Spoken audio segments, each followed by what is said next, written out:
कि कलयुग केवल नाम आधारा, सुमिर सुमिर नर उतर ही पारा। कलयुग में सिर्फ नाम ही आधार है। अगर आप ये सोच रहे होंगे कि हम किसी भी देश के कोने में जाकर भगवान को प्राप्त कर सकते हैं, तो आप ये भूल जाइए। आपको जीवन में किसी भी देश के कोने में भगवान नहीं मिलने वाले। एक बड़ी सुंदर सी कथा है। कलयुग ने भगवान से एक प्रश्न किया, हरि नारायण से एक प्रश्न किया कलयुग ने। कौन सा कलयुग? जिसमें हम चल रहे हैं, यही कलयुग। कलयुग ने प्रश्न किया कि भगवान, आप सतयुग में सबको बड़े आसानी से मिल गए, आप त्रेता युग में बड़ी आसानी से मिल गए, द्वापर युग में सबको बड़ी आसानी से मिल गए, लेकिन मुझे इतना ज्यादा भयंकर बना दिया है कि लोग पाप में ही डूबे रहेंगे, आपका तो स्मरण ही नहीं कर पाएंगे। आपकी कथा एक समय तो ऐसा होगा कि कथा का नामो निशान नहीं होगा। आपको पता है, हम आज जिस समय में चल रहे हैं, ये अध्यात्म का बिल्कुल पीक पॉइंट चल रहा है। ये यहाँ पर है हम, और एक समय आएगा कि ये अध्यात्म बिल्कुल खसक के नीचे आ जाएगा। आपको कहीं भी भगवान का नाम सुनने को नहीं मिलेगा। कलयुग ही है जिसमें सिर्फ अहंकार, क्रोध, मोह, माया, लालच, एक दूसरे के साथ बैर, एक दूसरे का कितना बुरा कर लिया जाए, ये कलयुग में ही संभव है। तो कलयुग ने कहा कि आपने सबको अच्छा बनाया, मुझे बस इतना बेकार बनाया। तब भगवान ने कहा कि क्या कलयुग, थोड़ा बुद्धि का इस्तेमाल करो। जितने भी युग रहे हैं उनको मैंने सबसे ज्यादा कठिन बनाया था, सरल तो मैंने तुम्हें बनाया है। अब आप सोचिए कि सरल क्यों बनाया। अभी तो मैंने कितनी बातें कही कि कलयुग में इतना इतना कुछ है। सरल क्यों है?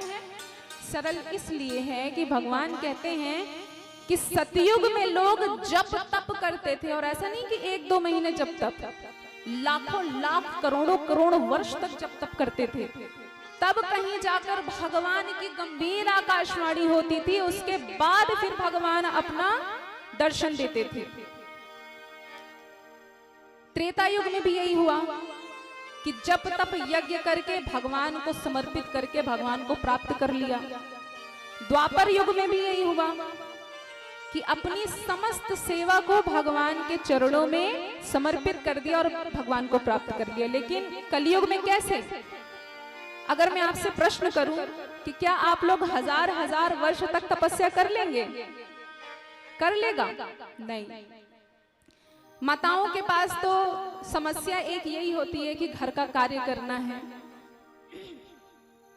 हमारे घर परिवार को देखना है, बच्चे आ रहे होंगे उनको भोजन कराना है, गाय भैंस है तो उनको भी देखना है, बड़ा कार्य है। लेकिन अब क्या करें, जब तब तो कर नहीं सकते, बड़ी मुश्किल में होगा। तो कलयुग, तो भगवान ने कलयुग से कहा कि कलयुग सबसे सरल और आसान युग तुम्हारा है। क्यों? इसी युग में हर एक प्राणी बड़े आसानी से मुझे प्राप्त कर लेगा। फिर कलयुग ने कहा कि भगवान आप हर युग में तो क्षीर सागर में रहे, बैकुंठ में रहे, सब आपको क्षीर सागर बैकुंठ में जाके ढूंढ ले, लेकिन कलयुग में कहाँ रहेंगे? भगवान ने कहा कि कलयुग में मनुष्य इतना खोजी होगा कि क्षीर सागर भी खोज डालेगा। मंगल ग्रह पे जा ही रहे हैं लोग, चंद्रमा पे जा ही रहे हैं लोग, हर ग्रह पे जाने का प्रयास किया ही जा रहा है। मनुष्य इतना खोजी होगा कि क्षीर सागर भी खोज डालेगा, बैकुंठ भी खोज डालेगा, लेकिन मनुष्य क्या नहीं खोज पाएगा? इसका उत्तर है किसी के पास? अगर मनुष्य नहीं खोज पाएगा, ध्यान से सुनिएगा, अगर मनुष्य नहीं खोज पाएगा तो वो अपना हृदय नहीं खोज पाएगा। और मैं हर मनुष्य के हृदय में वास करूंगा, और ये हृदय में तभी खोज पाएगा जब वो बार बार मेरे नाम का जप करेगा। जप ही एक ऐसा है कि मेरा नाम लेकर एक जीव कठिन से कठिन मुश्किल को भी पार कर जाएगा और मुझे बड़ी आसानी से प्राप्त कर लेगा। एक बात बताइए, क्या कोई ऐसा प्राणी है जो बिना नाम का है?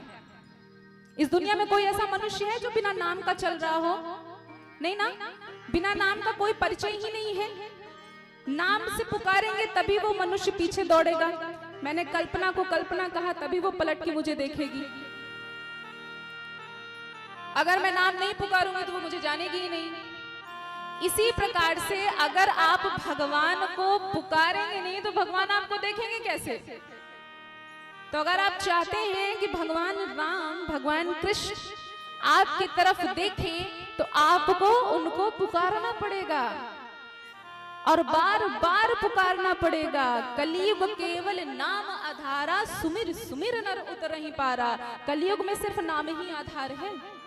अगर आप चाहते हैं कि आपका हृदय बिल्कुल निर्मल हो जाए, अगर आप चाहते हैं कि आपके अंदर से जो बेचैनी रहती है, मन की अशांति रहती है, ये समाप्त हो जाए, तो आपको अपनी इस जिह्वा पर भगवान का नाम रखना है। देखिए तुलसी बाबा बहुत अच्छी बात कहते हैं, ध्यान से सुनिएगा ये बात।